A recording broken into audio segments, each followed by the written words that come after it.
These scary stories from America's most haunted ghost towns will send chills down your spine and give you nightmares. Jefferson, Texas, in eastern Texas near the Arkansas and Louisiana borders, would-be ghost hunters will run across the town of Jefferson and the haunted Feister Hotel. It's been in operation since the late 1800s. This historic hotel and one-time brothel has borne witness to a healthy dose of Texas history. The hotel started recording the guests' encounters with the ghost haunting, its rooms and corridors, like the vanishing man who comes and goes and stomps around as he pleases in the hotel's Book of the Deceased. Now, a stay here could have you bumping into all kinds of tormented souls, including Judy, an adult entertainment worker, likely unalived in the hotel allegedly. She now writes her name in the condensed steam left on mirrors after patrons take a hot shower. This hotel is known as the most haunted hotel in the world. Talk about terrifying, right? Burke, Idaho. Now, Burke is a nearly abandoned mining town that kind of boomed in the latter part of the 19th century, then later went bust. The settlement, wedged into an exceptionally narrow mountain valley, is 300 feet across at its most constricted point. The lack of space forced the railroad to run down the main street and forced builders to get creative when designing buildings able to fit into such a confined space. Now, due to a very violent history plagued by fights and basically dynamite sabotage between mine owners and labor, plus the passings caused by just, avalanches, locals might advise avoiding Burke at night. Of course, if you happen to be looking for a run-in with a ghost or two, nighttime is when the deceased apparently come out to play. Bangor, Maine. Now, one of Bangor's most famous residents, author Stephen King, dwells in a mansion here. Now, that's surely reason enough to include Bangor on my list of creepy towns. Mount Hope Cemetery, where a college-age King used to hang out, is another great reason to go.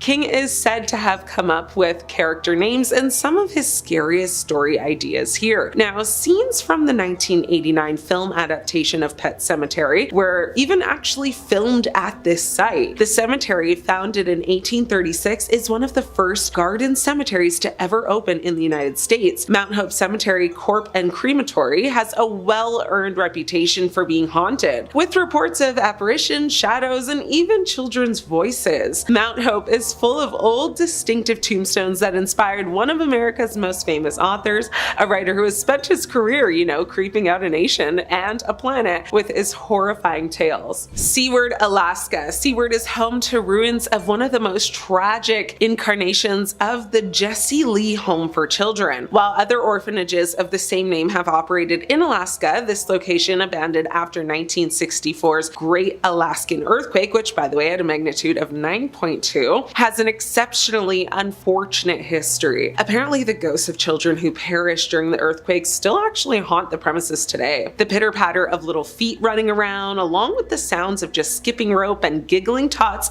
are the most common reports coming from those living souls brave enough to actually explore this decaying orphanages. Now, a massive gloomy feeling seems to descend upon all who spend any time here. The Van Gelder Hotel, which is also in Seward, is also rumored to be haunted by a woman who was assassinated in room 202, with some claiming to see her ghost described as a very tall blonde woman in a blue dress. Now, this town is just riddled with paranormal activity. Remind me to add it to my bucket list. Deadwood, South Dakota. If you've ever, caught an episode of the HBO series Deadwood, you already know who Sheriff Seth Bullock is. If not, a visit to the Bullock Hotel in Deadwood, South Dakota will acquaint you with him very quickly, as his ghost still spends an awful lot of time there. Bullock and Solstar built the hotel in 1895. Being a sheriff, you might guess, that Seth met a grim kind of bullet-riddled demise, but he actually passed away of cancer in 1919. Bullock turned showers on and off, ensures that the living staff, isn't just kind of lollygagging about, and generally likes to make his presence known to all who venture inside his guest house. Several locations aside from the Bullock Hotel, including the Fairmont Hotel, Franklin Hotel, and Saloon Number 10, are frequently cited as particularly haunted. Now, the town's history as a Wild West boomtown with a violent past, including the assassination of Wild Bill Hickok, contributes to its eerie reputation. Ghost tours are usually held at their bars, brothels, and gaming halls, so check it out if you're ever there and report back. Bannack, Montana is actually said to be haunted by Sheriff Henry Plummer. Now, Bannack, Montana is a classic gold rush ghost town. It was founded in 1862 and was home to 10,000 people at its height before it was actually abandoned. Now, it was also home to Henry Plummer, whose,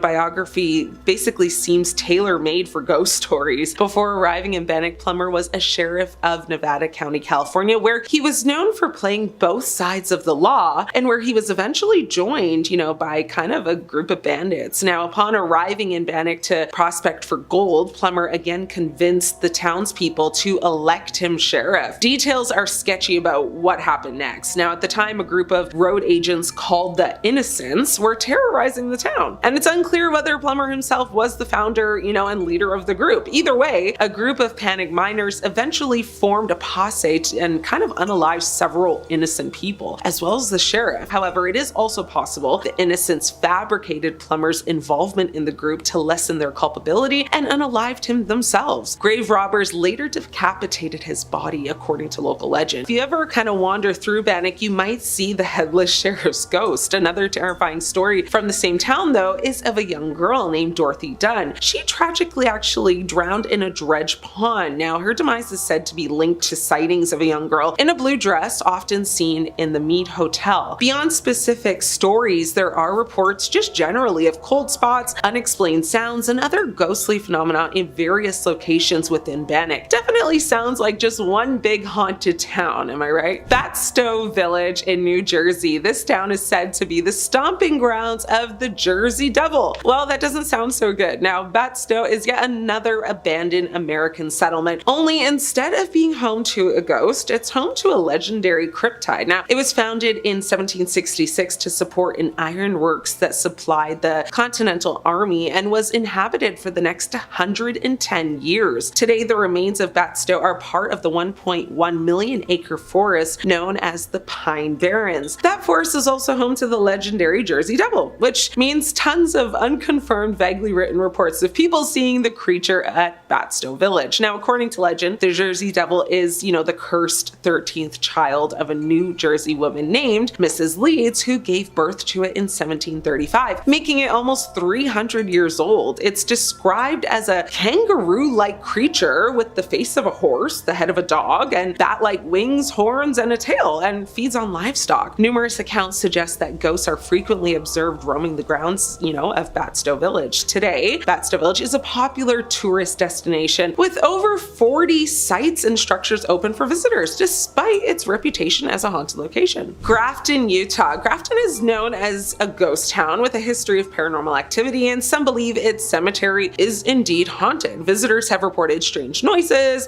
ghostly apparitions, and an overall feeling of just otherworldly presence, suggesting the spirits of the original settlers, may linger there. The town cemetery, with over 80 graves, is particularly rumored to be haunted, with reports of infants crying and a woman walking through a lonely graveyard. It's said to also be haunted by a sobbing woman who kind of wanders the cemetery at night. Now, not all ghost towns are former mining settlements. In 1859, 5 Mormon families settled along the Virgin River just outside of what's now Utah's Zion National Park. They called their settlement Wheeler, and when the Civil War began the following year, they focused on planting cotton. But in 1862, a flood wiped out most of Wheeler. Now, it was rebuilt and renamed Grafton, but floods periodically continued, as well as illnesses and raids by Indigenous Americans. Now, only 28 people lived in Grafton in 1864, according to the census. Most abandoned it by 1890, and by 1909, only 3 families actually remained, and by 1945, it was finally deserted for good. It's since been used as a backdrop for Western films like Butch Cassidy and the Sundance Kid. Now, like many abandoned, frontier towns, Grafton also has had its very good share of ghost sightings. Ghost hunters have heard crying infants and seen a woman walking again through the town cemetery. Calico, California. Calico Ghost Town in California is well known for its paranormal activity and ghost stories, making it a very popular destination for those interested in the supernatural. Now, visitors and locals alike have reported experiencing very strange noises, unexplained chills in their body, and even seeing shadowy figures or spectral apparitions, within the town's buildings and streets. Now, this town is said to be haunted by school children and teachers. Prospectors found silver in the Calico Mountains in 1875, and by the early 1880s, the fledgling town of Calico was home to about 2,500 people. But when the Silver Purchase Act of 1890 lowered silver prices, the town became a ghost ghost of its former self. Residents began moving away, and by 1935, it was deserted completely. Now, according to local legend, Calico is home to a variety of spirits, many of whom inhabit, the ruins of the former schoolhouse. Visitors claim to have seen both teachers and students haunting the building, as well as a mysterious red ball of light. Now, despite these occurrences, in 1950, Knott's Berry farm owner Walter Knott purchased the land on which Calico sat and restored the remains of the town. In 1966, Knott donated Calico to San Bernardino County. Now, the town's history, with its many colorful characters and dramatic events, may contribute to the stories of hauntings. The remote location is isolated, and the town may also, enhance the sense of mystery and paranormal activity. The Driscoll in Austin, Texas is a majestic Romanesque hotel with modern rooms and an iconic brick facade, drawing tourists and wedding parties since 1886. It's a true Austin landmark, and according to some, a true hotspot for ghosties. According to my sources, the entire city is basically spooky central. It's a sort of town with such a grand ectoplasmic infestation that every day seems like Halloween. Ghost tours aren't just a way of making a living, they're basically an obligation, and quite possibly enforced by the mucky mucks in charge of the city. But to quote the Austin Ghosts website, the Driscoll is a sweet spot that brings in all the traffic. The one place ghost enthusiasts go gonzo for. A place on Austin's haunted face that every guide wants on their repertoire. The one cherry each tour company fights over, the hotel was commissioned and paid for by its namesake, Jesse Driscoll. Jesse was a successful cattle baron who had moved from Texas to Missouri with an eye for making all the money he could. The determined entrepreneur, who was a self-made beef baron, broke the bank when he started selling his cattle to the Confederate Army. Now, after the Civil War went kaput and the South decided to call it quits, Jesse looked at his kingdom and realized he was one of the richest men in the state. So, what do barons do? They diversify their portfolio. So Jesse went and got himself a hotel. He bought the land in 1884, and 2 years later, he had the grand opening, all paid, furnished, and marketed with coins chiseled into his pockets on the backs of dead soldiers, human misery, and more. They say he never recovered from the heartbreak, though, of losing his hotel in a high-stakes poker game. How'd that happen? Well, shortly after the hotel opened up, Jesse came under the pressures of financial hardship, which is code for he blew his earnings on booze, women, and gambling. So he had no choice but to forfeit the ownership, because by that point, he was a mess and up to his eyeballs in debt. So, nowadays, what's going on? Why is this place haunted? Travelers have noted eerily abnormal sounds throughout the ornate corridors, as well as phantom sightings of the hotel's namesake. Yeah, because Jesse's portrait still hangs in the lobby. One of his favorite rooms to haunt overlooks 6th Street and Brazos, and there was a consultant in town one time who woke up one night, saw somebody standing in his room, looking out the window, and this was about 3 o'clock in the morning. This guy was puffing on a cigar, and the consultant was like, "Hey guy, what are you doing in my room?" And the guy looked at him and was like, "Your room?" But he didn't say anything, he just gave the look like, "I don't think so, pal." So the consultant leaned over, snapped on the light, and when the light came on, there was nobody by the window. But the curtains were still swaying and there was still a cloud of cigar smoke in the air. Now, Jesse isn't the only ghost that likes to hang out. There's one that's known as the Bride, because, well, in the early 1990s, a distraught bride checked into room 329 because her fiancé had just called off their wedding. She decided to spend over $40,000 on a shopping spree and a culinary free-for-all. But on the 3rd day of her staying there, she lined up all of her swag next to her bed, pulled out a firearm, and took her head off. She was considerate though. She used a pillow to muffle the sound. To this day, guests swear they see her ghost towing bags up and down the halls of the hotel. Alrighty folks, next up we're gonna chat about the Dock Street Theater in Charleston, South Carolina, which is interestingly enough not located on Dock Street, but on Church Street. Another quirky fact about the theater is that at one time it was actually a hotel, and is now the last surviving antebellum hotel. Guests of the theater have claimed to see spirits roaming about, sights of ghostly shadows in the rafters, and apparitions on the stage. Many are left to wonder just who these ghosts were. Were they failed actors? Were they longtime admirers of the theater? Or is it possible that something more tragic occurred at the building? While there have been numerous sightings throughout the building's long history, there are 2 particular spirits that have been seen more often than any of the others. One of these 2 specters is believed to be Junius Brutus Booth, the father of the infamous presidential assassin. Now, nobody is quite sure why his ghost is haunting the theater, because aside from performing at the former hotel with his troupe, and the rumor that he tried to kill the manager of the Planters Hotel, he doesn't really have any strong ties to the building. But the most frequently spotted ghostie at the Dock Street Theater is Nettie, who lived in Charleston during the 1800s and could usually be found at the hotel. She wasn't really a guest or a member of the staff. She was a bit of a freelancer. And what was her profession? The world's oldest job. Poor thing was killed by a bolt of lightning, leading to a sudden and unexpected death, and it left her with some unfinished business that I guess nobody's been able to help her with with yet. Now, her ghost can be seen gliding around aimlessly throughout the theater. Some folks who have caught a glimpse of her claim that she wore a tattered yet vibrantly colored red dress. One of the most historically significant houses in San Diego, the Whaley House, is also known as one of the most haunted places in all of the US. Its rich past is also a torrid one, including the self-taken life of Violet Whaley from a second-floor balcony and the rope necklacing of Yankee Jim Robinson, which took place before the house was even constructed. Visitors to the house consistently report strange sounds, sights, and inexplicable events, so much so that many paranormal experts have investigated, including Travel Channel's America's Most Haunted.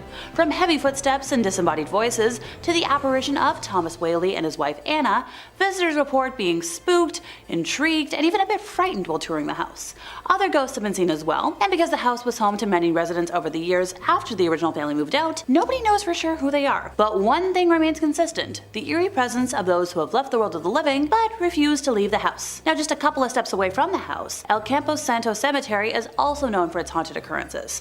Established in 1849, this Roman Catholic cemetery was originally the burial ground for more than 450 people, including Yankee Jim Robinson, the guy I already mentioned a moment ago. So the trouble here started when the city built a horse-drawn carriage line and later paved over part of the cemetery to make way for car travel. At least 18 graves are known to be under the street and sidewalk, leaving those buried below not super duper happy. People who visit the area and park their cars along the street have reported having trouble starting their cars and having their alarms go off for no reason. Those who walk the grounds of this historic cemetery have also had mysterious experiences: an icy chill coming over them, glowing figures, a floating image, and a specter that appears to be dressed in period clothing. There's also a woman in a Victorian gown, just to name a few. Listed on the National Register of Historic Places, the old jail in St. Augustine was built by Henry Flagler in 1891 and served the county until 1953. Now, during this era, it was not uncommon for the warden and his family to live inside the jail, adjacent to the prisoners. So Sheriff Joe Perry and his family were also residents within the building, in addition to about 60 prisoners. Visitors to the old jail have a chance to walk through the men's and women's cells, see actual weapons that were used in crimes,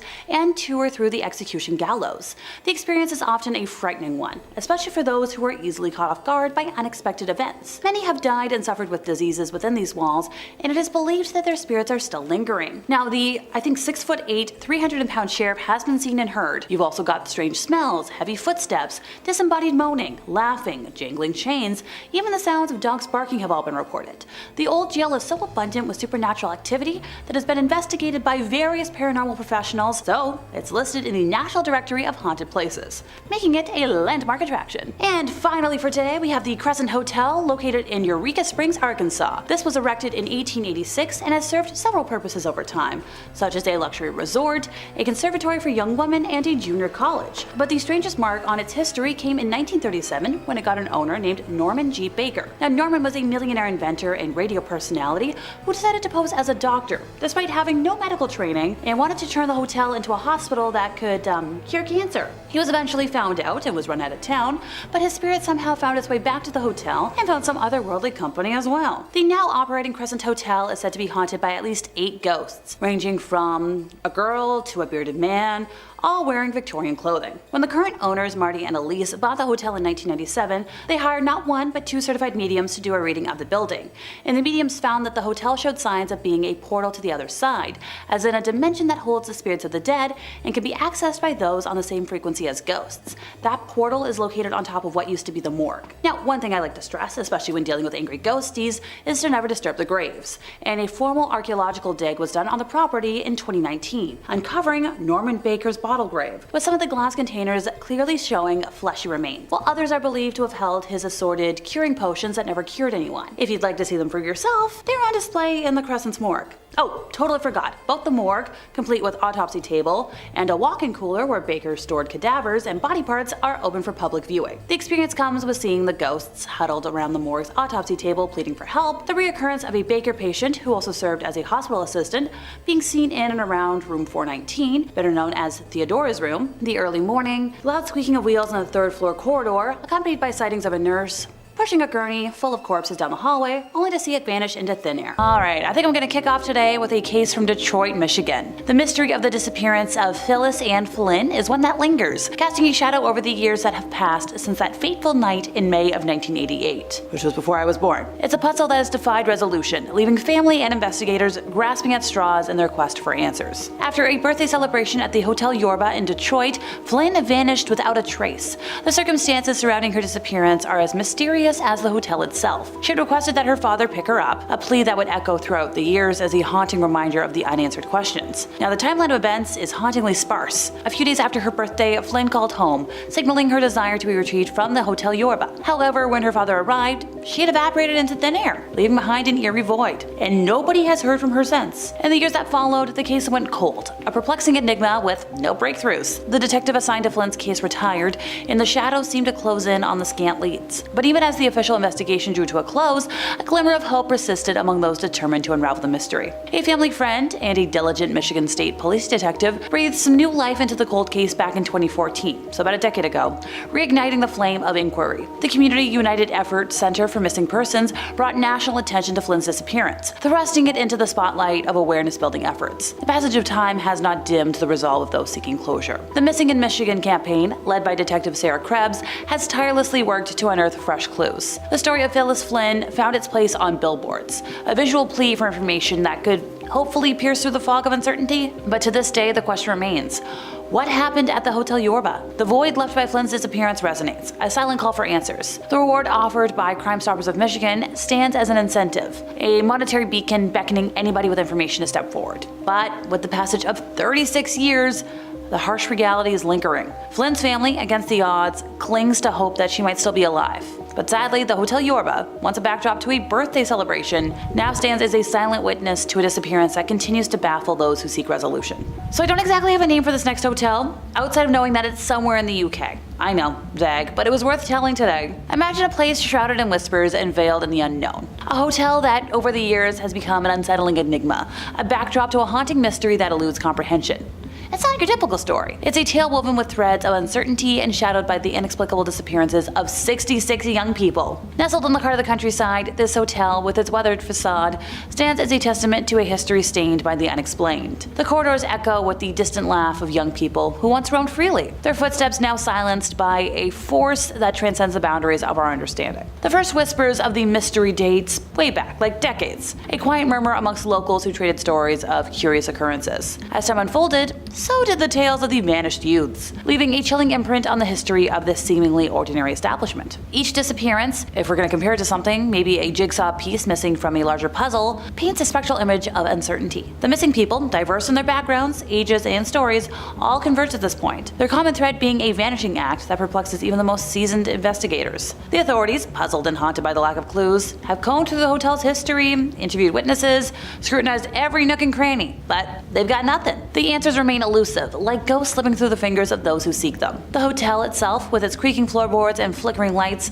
becomes a stage where the mundane collides with the mysterious. An invisible hand seems to orchestrate a malevolent symphony, leaving behind a disconcerting silence in the wake of each disappearance. The local community, once welcoming, now gazes upon the hotel with a mix of fear and curiosity. Whispers in the wind suggest that the place holds secrets, that it harbors an otherworldly energy, indifferent to the laws of our reality. As the count of those who have vanished climbed, the hotel's reputation transformed. It became more than bricks and mortar. It was just this living, breathing entity with a story. The rooms, once filled with the innocent laughter of youth, now resonate with an eerie stillness, a reminder of those who stepped into the shadows and never returned. Yeah, that's not somewhere I want to visit. No thank you, I'll leave the mysteries there. I don't need to unravel them. Now next up we have a legend that I believe to be true. Many years ago, an English woman and her daughter, at the conclusion of a tour in the Near East, arrived at a Paris hotel at the time of the exhibition. They were given separate rooms, one above the other. Trust me, I wouldn't want to be in the same room as my mother. After resting for a few hours, the daughter went to go see her mother, but the room was empty and completely altered. Like new wallpaper, new furniture, new everything. She was panicking. She called the maid and then the manager, and the manager was like,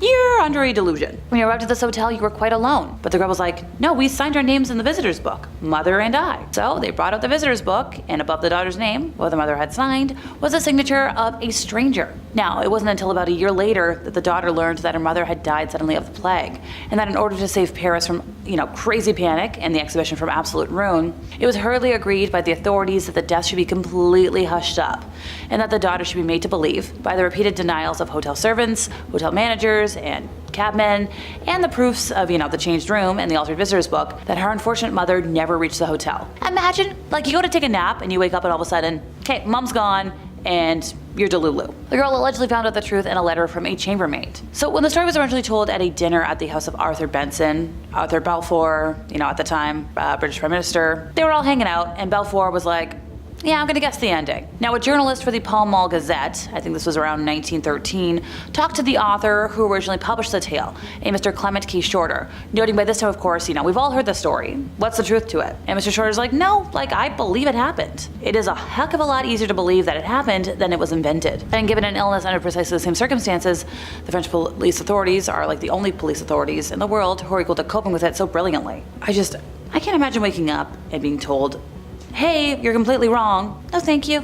Now for a tale that cursed me to my core, Liz, Sarah, and the Cosmos Resort. 2 years ago, a seemingly ordinary vacation turned into a nightmarish odyssey for a pair of friends, Liz and Sarah. The backdrop? A hotel that, despite its outward appearance of renovation and cheerfulness, concealed a darkness that would shake the very core of their existence. So the girls went in the lobby, they're like, okay, we're gonna go sign in. But there was this feeling of unease that was just sort of everywhere in the air. The check-in process was marked by odd glances and a peculiar conversation with the hotel staff. But they got upgraded. Woohoo! Room 347. This room with a view that won Sarah over. Seemed like, okay, things are getting better. Maybe my gut's just off. Maybe I need a nap. The first night was uneventful for Sarah, but for Liz, the shadows whispered secrets that kept her awake. Strange scratching noises emanated from behind the walls, which, yikes, that's not a soundtrack I want when I'm trying to sleep. And it only got worse as the days went on. A hidden door, concealed behind a nightstand, revealed a narrow, ominous space that reeked of rust and bleach. Yeah, that's terrifying. As Sarah delved deeper into the mystery, she discovered a network of tunnels, a dark labyrinth that extended beneath the hotel. The eerie passageways, laden with the stench of decay, hinted at a sinister purpose, one that became much more apparent as time went on. Liz's disappearance on the final night of their stay plunged Sarah into a desperate search for answers. The hotel staff's nonchalant response and the dismissive attitude of the police created an air of conspiracy. Sure, because the hidden door that led to under the hotel with the stench of decay wasn't enough. Determined to unravel the enigma, Sarah returned to the haunted hotel, guided by an invitation that seemed to taunt her, if you will. The nights after became a harrowing exploration of the hotel's hidden layers. The H sections, neglected and avoided, hinted at a malevolence that defied, my brain. The discovery of a bricked-up elevator shaft and the disturbing encounters in the narrow tunnels hinted at a malevolent force that lurked within the hotel's very foundation. So, fast forward, it's the final night, and in a desperate attempt to retrace Liz's steps, Sarah was led to an encounter with entities that, weren't of this world. Liz, or a distorted version of her, beckoned from the shadows. The nightmarish entities, with eyes that pierced the darkness, pursued Sarah through the dilapidated corridors, transforming the once grand ballroom into a grotesque spectacle. Now this whole mess reached its climax on the mysterious 7th floor. The revelation that Liz's encounter in the tunnel had birthed something malevolent. Something that wore her face, but harbored unspeakable horrors. Yeah, it painted a bit of a grim picture. The hotel's twisted reality, where time and space lost coherence, left poor Sarah grappling with a profound sense of dread. Now, this sad story concludes with Sarah's escape, but the psychological scars, they run deep. The fear of encountering those otherworldly entities, of witnessing the distorted face of Liz, that's gonna linger like a memory you don't want to have. The hotel, now a malevolent entity in its own right, kind of stands as a thin veil that separates our world from the other world, and not one you want to go near. Time to travel over to the heart of Santa Fe, and no, that isn't a cue for Newsies and Rent fans, so hush. Nestled within the walls of the La Posada Hotel lies a tale that, it's gonna give you some nightmares, folks. It's a narrative steeped in mystery, spectral apparitions, and unexplained phenomena. Cool, we got the whole trifecta. Room 256, once the abode of Julia Staub, echoes with the whispers of a bygone era, where the living and the dead seem to converge in a dance of the paranormal. Is it a ballet? So Chuck Barone, a vigilant security guard, recounted an eerie encounter that unfolded in this specific room of the hotel. In the company of a bellhop and a group of tourists, they approached said room, room 256, responding to a mysterious voice emanating from within. "I'm in here," it beckoned, yet upon investigation, the room was empty, with its windows locked from the inside, so there was no getting out of there. There was a phantom presence, Unseen, but you felt it. The paranormal enigma extended way beyond Chuck's story, by the way. His son John, a fellow guardian of the hotel secrets if you will, witnessed a ghostly face in the men's room mirror. It was a woman's face staring back at him, sending a shiver right down his spine, and this inexplicable encounter left him pale and shaken, which, yeah, that tracks. Ross Weisenhoff, once a skeptic, found himself entangled in the spectral tapestry of the hotel as well. Awakening in the middle of the night, he noticed a luminescent figure at the foot of his bed. This entity morphed into the ethereal form of a woman, fixating on him with an otherworldly gaze. Now, this encounter shattered his skepticism, prompting a swift, "I'm getting out of here," as you do. The genesis of these ghostly manifestations lies in the tragic history of Julia, the lady of the mansion turned spectral hostess. She was once the vibrant center of Santa Fe's social tapestry, but fell into self-imposed exile after the loss of her 8th spawn. The Grand Mansion, a testament to love and opulence, transformed into the La Posada Hotel in 1936. Enter Christopher Chacon, a seeker of truth from the Organization of Scientific Investigation and Research. Alongside a team of experts, he delved into the paranormal intricacies of the hotel. Physical, psychological, and electrical examinations were conducted, leaving no stone unturned. 12 hours in isolation within the bedroom that's, doing all the bad things, monitoring the environment for any spectral stirrings. Infrared technology and night vision equipment were brought in, but despite the diligence, the source of the haunting remained elusive. Which, okay, we'll let you be.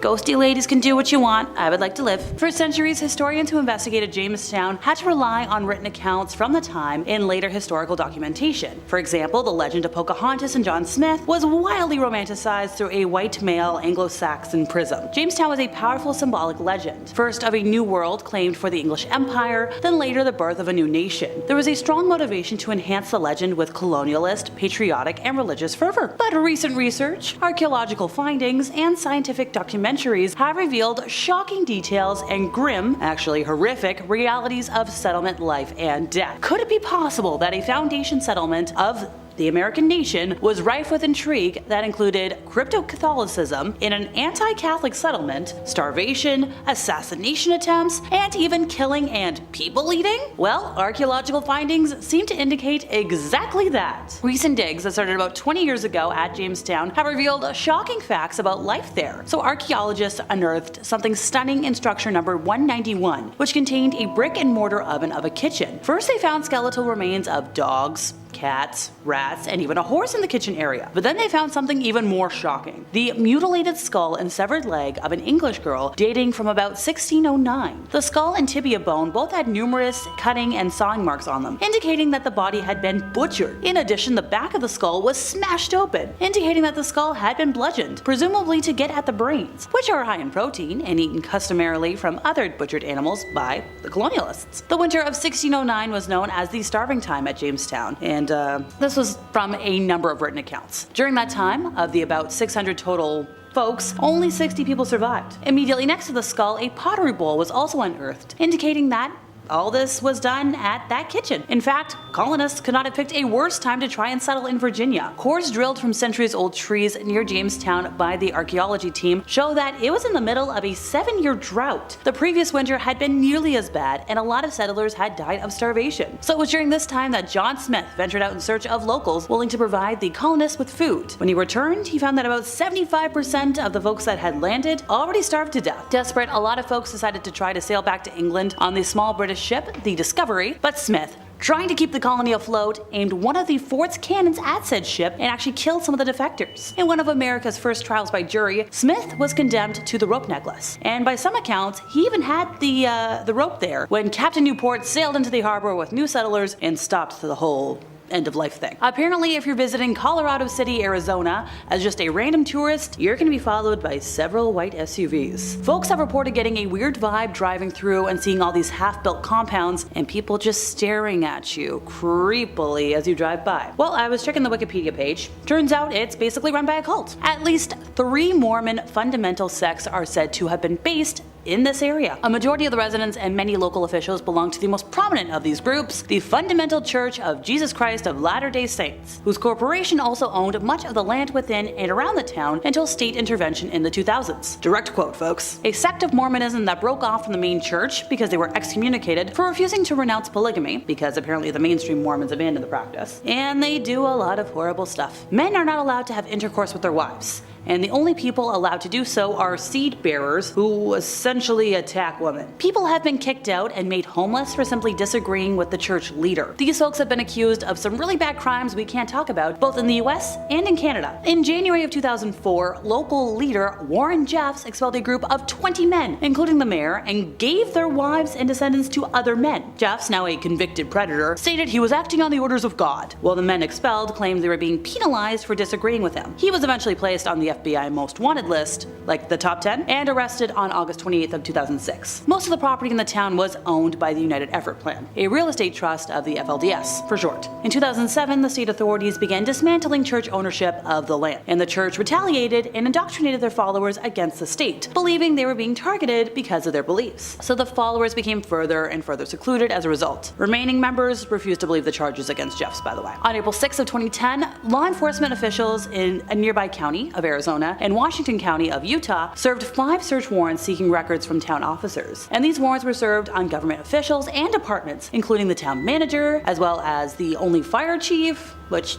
yikes. As a result of the initial warrants, the Department of Public Safety was shut down, and emergency responders were prohibited from responding to calls without the approval of county officials. That's a big deal. On March 20th of 2014, a jury heard a local case that ruled that the towns of Colorado City and local other cities had discriminated against locals Ronald and Ginger Cook because they weren't members of the FLDS church. They just moved there. So these folks were awarded $5.2 million for religious discrimination. They'd moved to the area in 2008, but were refused access to the utilities of the town because, well, they weren't part of the FLDS. After all that, how about a more simple ghost story to cleanse the palate? One from Arkansas. So back in 1931, a railroad worker named Lewis McBride allegedly killed his supervisor from the Missouri Pacific Railroad. The foreman had fired McBride for an infraction, and some claim that McBride had intentionally manipulated a piece of track to cause a train crash. Seeking revenge for being fired, McBride killed his former boss by bludgeoning him with a railroad spike. Authorities arrested him, and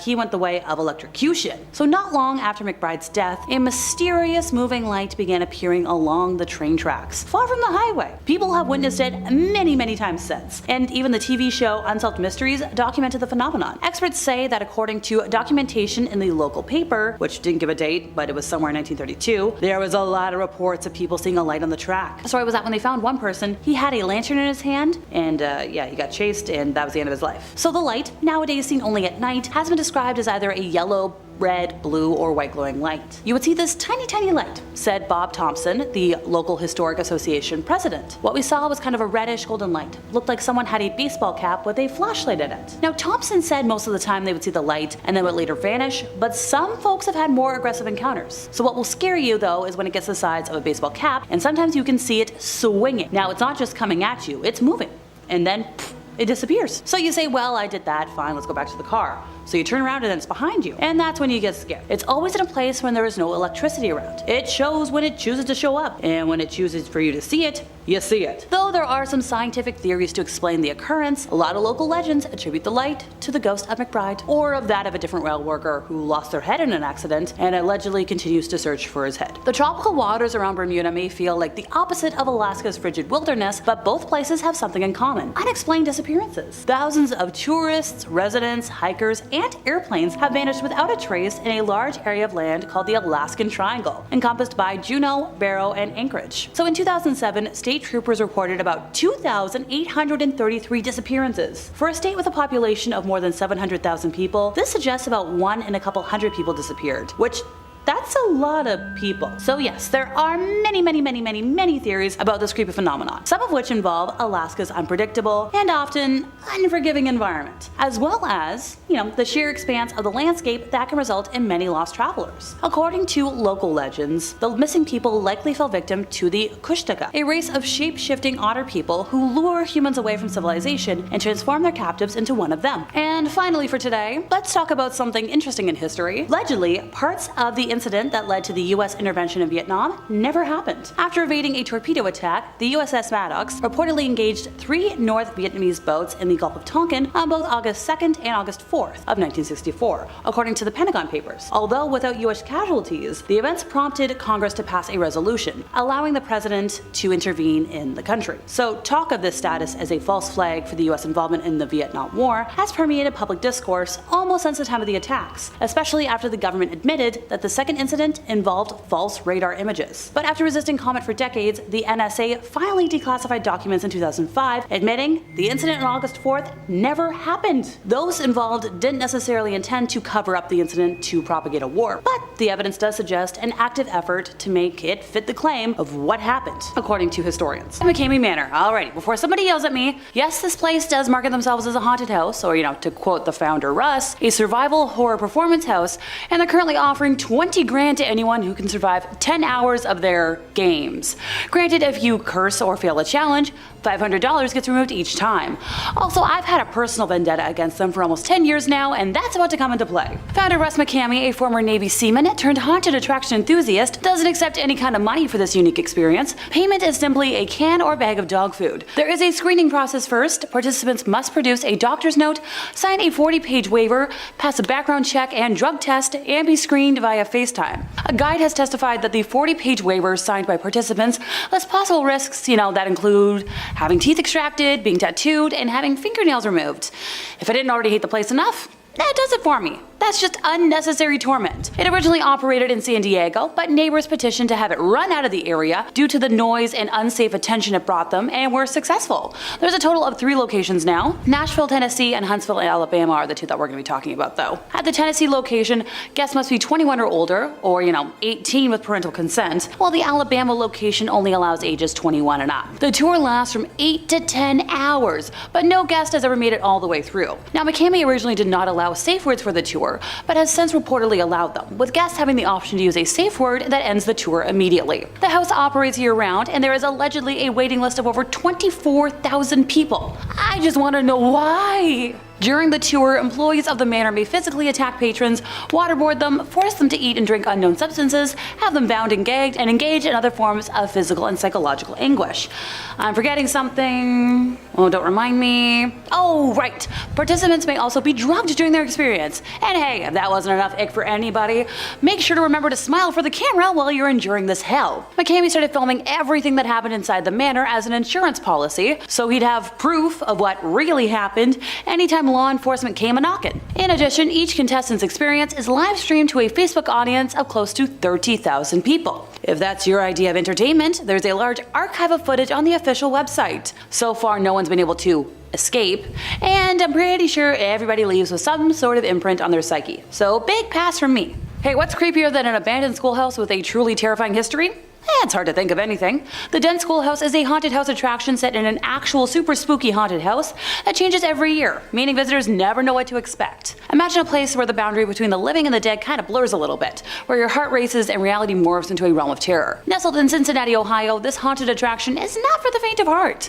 The schoolhouse derives its chilling name from a grim past. Once an actual schoolhouse in the early 1800s, it turned into a grim tale of horror and disappearances. Students vanished without a trace, their fate shrouded in mystery. Legends claim that the school's janitor, Charlie, harbored a sinister secret in the basement. Today, the Dent Schoolhouse stands as a spine-tingling haunted attraction, drawing brave souls from far and wide. From the moment you step inside, the atmosphere is thick with dread. Dimly lit hallways echo with the distant cries of restless spirits, and you're enveloped in a world where the line between reality and the supernatural blurs. The Dent Schoolhouse's sinister reputation stems from its commitment to immersive horror. As you navigate its dark corridors, you'll encounter ghastly apparitions, menacing monsters, and grisly scenes that defy belief. The attention to detail is astonishing, making every room feel like a descent into madness. One of these standout features is the infamous basement, where the malevolent spirit of Charlie is said to dwell. The claustrophobic passages, punctuated by eerie lighting and bone-chilling soundscapes, make it an unforgettable, hair-raising experience. But what truly sets the Dent Schoolhouse apart is the dedication of its performers. The actors are masters of their craft, immersing visitors in a chilling narrative that unfolds with each step. They blur the line between fiction and reality, leaving you questioning what's lurking in the shadows, which means job well done. For those who dare to enter, the schoolhouse offers an unforgettable journey into the macabre. It's a place where you might disappear into a world of terror, if only for a night. Kind of like how those students disappeared way back in the day. As you emerge from its haunted halls, your heart pounding and your nerves kind of frayed, you realize that some mysteries are best left unsolved. That is, if you make it out. Penhurst Asylum. So this asylum is a chilling relic of the past tucked away in Spring City, Pennsylvania, and it beckons the brave and the curious alike. Its ominous history, shrouded in mystery and despair, makes it quite the haunting destination for those willing to, take a little peek around its eerie corridors. Once a state school for the mentally and physically disabled, Penhurst's dark past is a tale of neglect and suffering. Not unusual, but still Stories of mistreatment and torment linger like lingering echoes in its decaying halls. So the place was shuttered in the 80s, which is all too late in my opinion, but the scars it left behind have given birth to something altogether different. Today, Penhurst Asylum stands as a nightmarish playground for those seeking a brush with the supernatural. From the moment you step onto its grim grounds, you're enveloped in an atmosphere of dread. The abandoned buildings loom, their windows like vacant eyes watching your every move. Inside, the haunting begins. It's a maze of twisted passages, each more unsettling than the last. The flickering lights cast eerie shadows on peeling wallpaper and rusted beds, remnants of the institution's grim history. The air is heavy with the weight of the past, and the feeling of being watched is inescapable. But it's, not just the decaying infrastructure that chills the bones at this place. The asylum boasts a family of actors who bring the horrors of its past to life. They portray the former staff and patients, their performances teetering on the edge of reality and fiction. You'll feel their anguish and torment, blurring the lines between history and horror. Well, that is if you make it out. One of these standout features is the infamous Mayflower Hall, known for its particularly intense paranormal activity. Here, visitors have reported unexplained phenomena ranging from whispers, shadowy figures, to unrelenting cold spots. Ooh, bother. It's a place where the veil between this world and the next seems disturbingly thin. As you navigate the nightmarish landscape, it's pretty easy to get lost in its dark history. The horrors you encounter are a reminder of the institution's grim past, where people were forgotten and suffering was the norm. Some say that those who disappear into Penhurst may never truly leave, their spirits forever bound to its haunted halls. In the end, it stands as a chilling testament to the horrors of the past and the terrors of the unknown. Eloise Psychiatric Hospital was a large complex located in Westland, Michigan that operated from 1839 to early 1982. It started out as a poorhouse and farm and eventually developed into an asylum, sanatorium, and hospital. It's had a lot of names over the years, so bear with me here. In 1832, it was called the Wayne County Poorhouse. In 1872, it was the Wayne County Almshouse. Well, in 1886, it was referred to simply as the Wayne County House. In 1913, there were three divisions: the Eloise Hospital, which housed, the mental hospital, the Eloise Infirmary, or the poorhouse, and the Eloise Sanatorium, which housed patients with tuberculosis, and all three were collectively called Eloise. Oh, that's not the end of the name changes.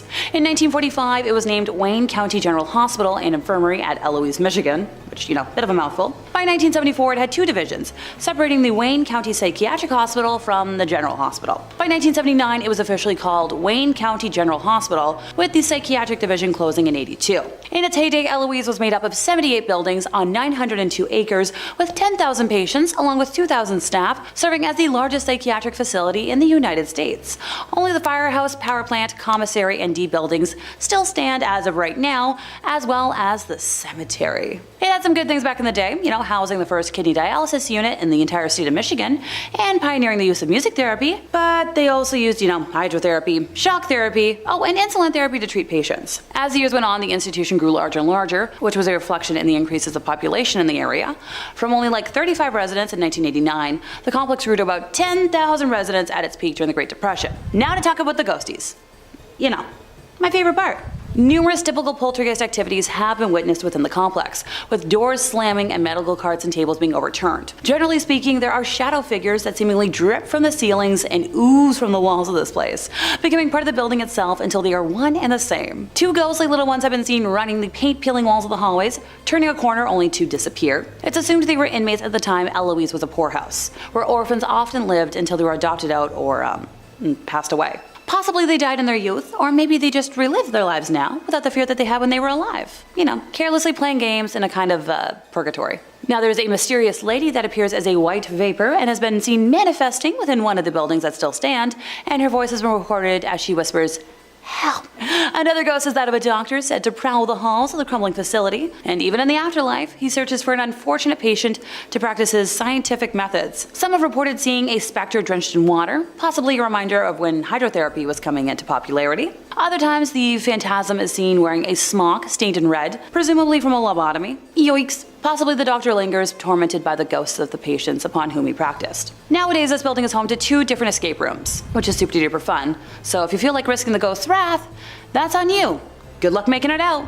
Number 1. The Winchester Mystery House. So the Winchester Mystery House in San Jose, California is a labyrinth masterpiece of incredible architecture and paranormal intrigue. Its story begins with Sarah Winchester, the widow of the inventor of the famous Winchester rifle. Legend has it that she believed the spirits of those killed by the rifle were haunting her, and her response was to embark on an unceasing construction project that lasted for decades. The house itself is a bewildering marvel, a maze of staircases that lead to nowhere, doors that open into walls, and windows that peer into adjacent rooms. Its design is an enigma, with the hallways doubling back on themselves and secret passages hidden behind bookshelves. But what makes the Winchester Mystery House truly spine-chilling are the rumors of hauntings. Visitors have reported ghostly apparitions, eerie footsteps, and unexplained cold spots. The layout adds to the unease, as one can easily become disoriented within its winding corridors. One of the most famous rooms in the mansion is the Seance Room, where Sarah herself is said to have communicated with the spirits. It's a place of both fascination and fear, with its ornate details and otherworldly purpose. Over the years, countless tales of visitors and employees experiencing unexplained phenomena at the house have added to its mystique. Some believe that Sarah's quest to appease vengeful spirits has left a lasting imprint on the mansion, making it a hotbed of paranormal activity. It's a place where the boundary between the living and the dead blurs. The Winchester Mystery House is a testament to the enduring power of mystery and the human fascination with the supernatural. After a 2-year hiatus from hosting Halloween events, they've been heavily promoting their latest attraction in time for this spooky season. And with a title like Unhinged Housewarming, it promises to be their scariest yet. Number 5. Area 51, Nevada. Starting out our list, we have the most obvious entry. In the American state of Nevada, you will find no shortage of places to go on vacation. Despite being a desert, you will find locations like the Hoover Dam, Red Rock Canyon, and of course, the various casinos and attractions in Las Vegas. Of course, a location that you will not find yourself getting into is the military base located on the salt flats of Groom Lake, which is colloquially known as Area 51. For years, Area 51 has been the subject of conspiracy theories involving everything from government testing to UFO activity. Adding to its mystique is the fact that the US government wouldn't even officially acknowledge that it existed until 2013.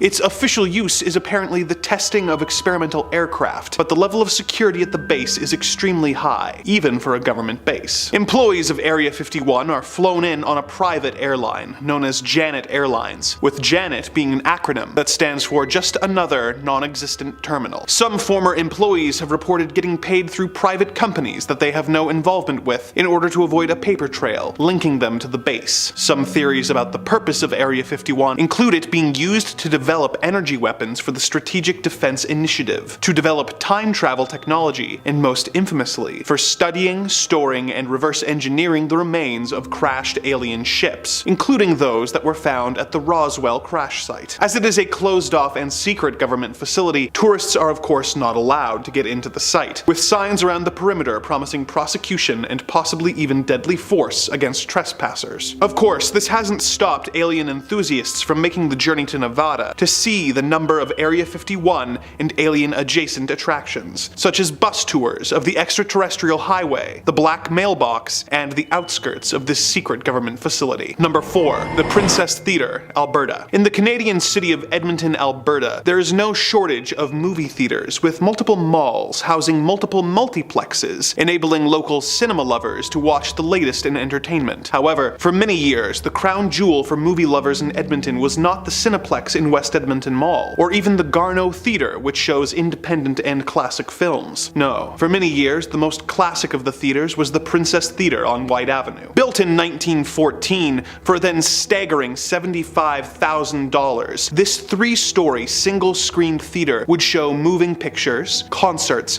and vaudeville acts, while also having a basement billiards parlor for those not interested in the shows. The theater was known for implementing extremely novel and modern elements, such as a fireproof projection room, an electric time projection clock, an electronic ticketing machine, forced air ventilation, and even refrigerated fountain beverages. The theater was soon drawn into economic hardship and was forced to construct rental apartments on the upper and lower floors. One of these apartment renters was soon met with a tragic and disturbing end. According to local legend, an engaged woman lived in one of the upper apartments, but mere days before she was due to be wed, she was scorned by her fiancé. She was found hanging from the rafters while dressed in her wedding dress. In the years that followed, employees and patrons of the princess reported seeing a ghostly woman wearing a white dress who would suddenly appear and disappear, ascending the theater's grand staircase, wandering its ornate gold-leafed halls, or even hovering over the projection room. The Princess was a staple for local cinema lovers, as well as fans of the paranormal for decades. But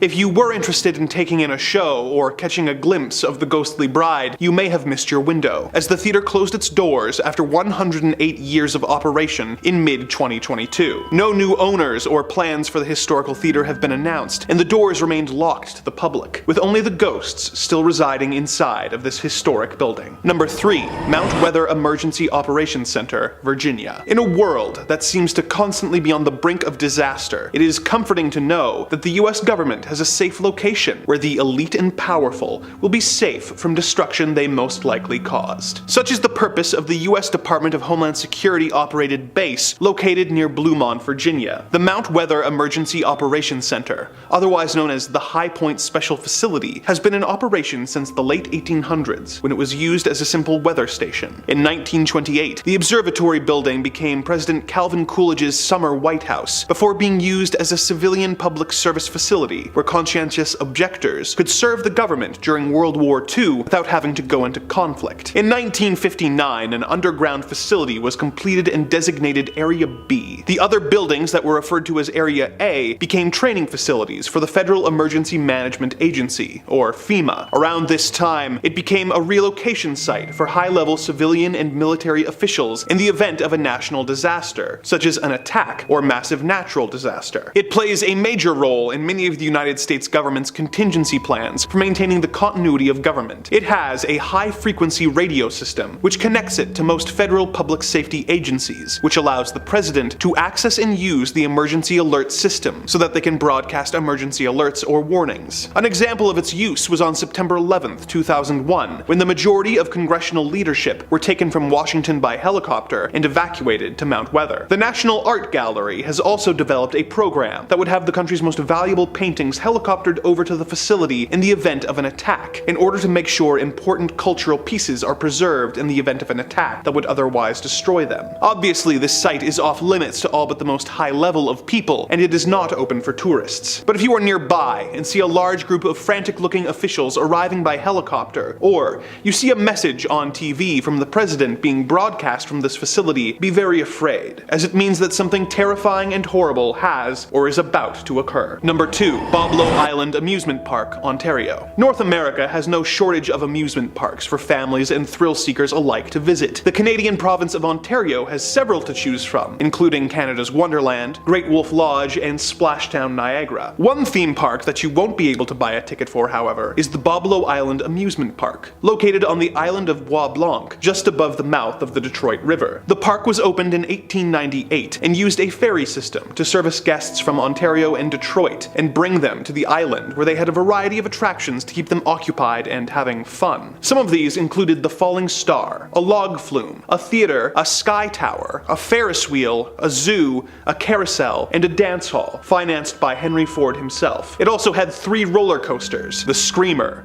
the Nightmare, and the Sky Streak. It also had Boblo's scoot boats, which were essentially aquatic bumper cars. The park operated for many years before eventually closing down for financial reasons in late 1993. There are still ferries that operate in order to get island residents on and off the island, but the now abandoned amusement park has been declared off limits by the property owners. Of course, the dilapidated carousel building, dance pavilion, and sky tower have since proven to be too appealing for urban explorers to keep away from, and the eerie, overgrown site still sees a variety of visitors. Like any good amusement park, it of course has a reputation for being haunted by a variety of ghosts. My personal favorite of the ghost stories is the story of Smiley the Magician. Back when the theater still operated and showed a variety of different performers, one of the most consistently booked performers of the 30s and 40s was a magician named Smiley Smilovich. Smiley was an old-school magician who had trained with Houdini in the late 20s and was known for his seemingly death-defying tricks. One of his most famous tricks was a metamorphosis trick, where he would put a trunk on stage, climb into it, lock it, and then have the trunk set on fire. He would escape through a trap door, the trunk would burn away, revealing that he had escaped, and the crowd would go wild. One day he was doing this trick as usual, but when he locked himself in the trunk, he had a heart attack and died. The trunk was set on fire,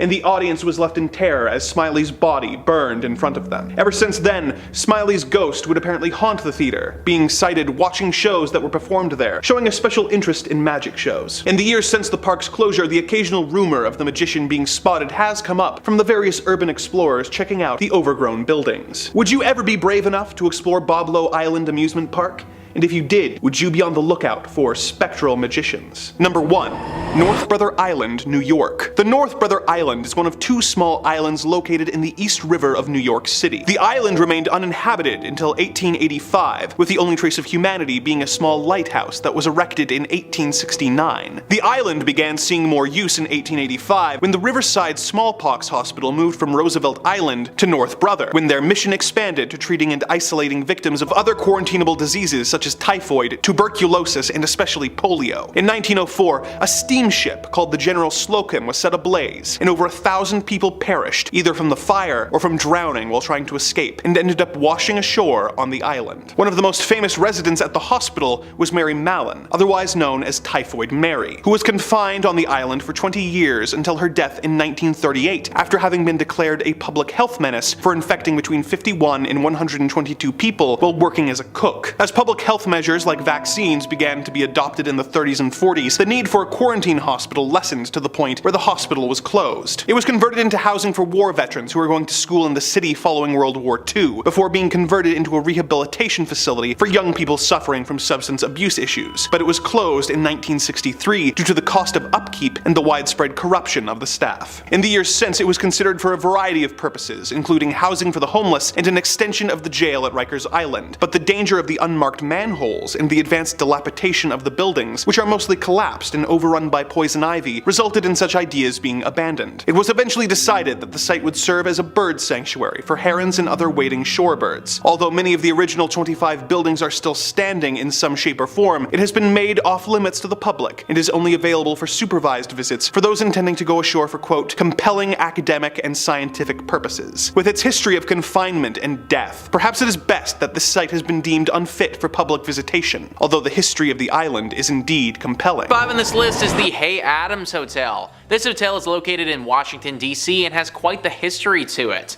USA Today writes, quite possibly the most famous hotel in the capital, the Hay Adams has hosted many a politician, including the Obamas before inauguration. In 1884, best friends John Hay, Abraham Lincoln's private secretary and later a Secretary of State, and Henry Adams, the author and descendant of John Quincy, built their homes on the plot of land where the hotel now sits. In 1927, 9 years after Adams' death, the houses were razed and replaced by the hotel that stands today. Adams' wife, Marion Hooper Adams, killed herself on the site in 1885, and her spirit reportedly haunts the hotel. Guests and staff say they can hear a woman crying softly, disembodied voices, and doors opening and closing on their own. What is it about hotels and people taking their own lives? It feels like so many hotels are haunted because someone left the world far too early, and usually it was their decision to do so. Marion Hooper Adams is no exception, and she has made this hotel a very inhospitable place to stay. Sometimes you hear the faint cries of a creature or spirit and they go away, but apparently her spirit absolutely wails. All the time there are screams and crying heard. In fact, it's so repetitive that it gets less scary and more of an annoyance than anything else. People literally just can't sleep at night because they're constantly listening to her crying over how her life ended. It's also a nuisance when they find things missing all the time.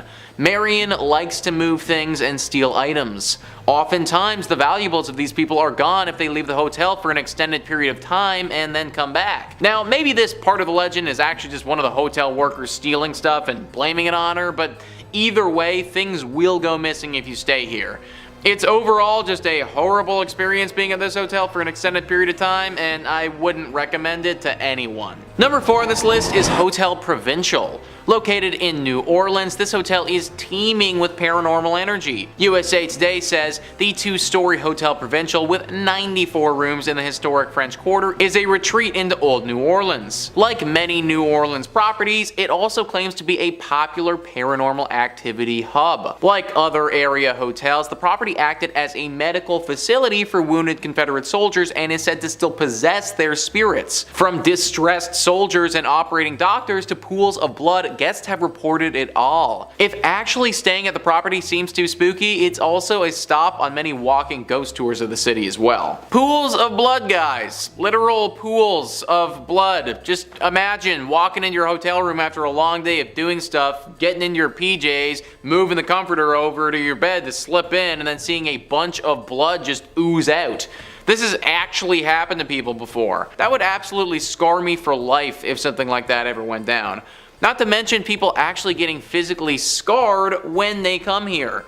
People have reported getting attacked by unknown paranormal entities while staying here, waking up to a spirit completely ravaging them and having no idea how or why it's happening. This is not the type of hotel that you want to stay at, and you will literally risk your safety if you do. Number 3 on this list is the Feister Hotel. This one has been around for a while and has got a lot of people scared who've stayed here.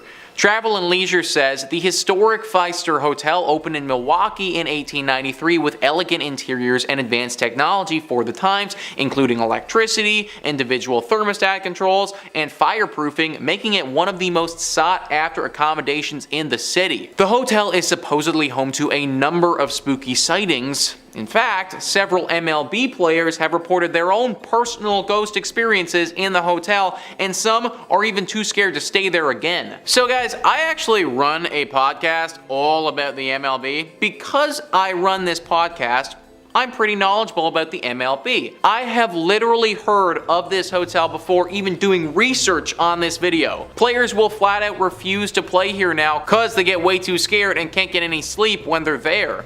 Then obviously when they play their game the next day, they suck because they just spent the entire night basically fending for their lives in this haunted hotel. It's really too bad that it has to be this way because this is apparently one of the nicer hotels in Milwaukee. It's definitely one of the oldest, and back then it was the best place to stay if you wanted a luxurious night. Hopefully the ghosts that reside here eventually leave and we can all enjoy it once again without getting completely haunted. Number 2 on this list is the Emily Morgan Hotel. The Emily Morgan Hotel is located in Texas and is probably the most haunted in that entire state. It wasn't always the lovely and renovated hotel that it is today. Prior to this being a beautiful place to stay, this was actually a hospital and a place for doctors to stay. Obviously, during that period, it saw a lot of illness and death, and that has tainted the space. But believe it or not though, this isn't the only set of tragedies that this location has seen. Before it was a hospital, before it was anything at all, on this very site where the hotel currently sits was the Battle of the Alamo. The Battle of the Alamo was one of the most critical battles in the Texas Revolution. The battle lasted for 13 brutal days in 1836. It was between the Mexican soldiers and the Texan soldiers. The Mexican soldiers won out and killed every single one of the Texan soldiers who were there defending their fort. This battle is one of the most famous in American history for how horrible and brutal it was. It's no wonder that the land here is haunted and will infect basically anything that's built here. It also doesn't help when the hotel used to be a hospital which saw its fair share of horrible things too. Nowadays, this hotel has a whole cast of paranormal characters. Soldiers from back in the day have been spotted roaming around the halls, and patients and doctors as well. There have even been a few occasions where people have reported having visions of being on the battlefield as if they were transported there. Definitely not the spot to be staying on your vacay to Texas. And finally, number 1 on this list is La Fonda on the Plaza. This is a hotel located in New Mexico that has been host to plenty of tragedies. Travel and Leisure says this beautiful Santa Fe, New Mexico hotel has an incredibly rich history. Since 1609, a number of inns have been located on this very site, but a handful of events may be the cause of continued hauntings. According to the National Trust for Historic Preservation, the ghosts of a judge shot in the lobby, a businessman who gambled everything away at the hotel before jumping down a well, and a bride killed on her wedding night are just a few of the spirits that you may come across during your stay here. That's 3 spirits too many for me, guys. Whenever situations like this arise, I start to question things. What I mean is that, isn't this a little bit odd that 3 totally separate, completely different tragic events all took place right here at different times?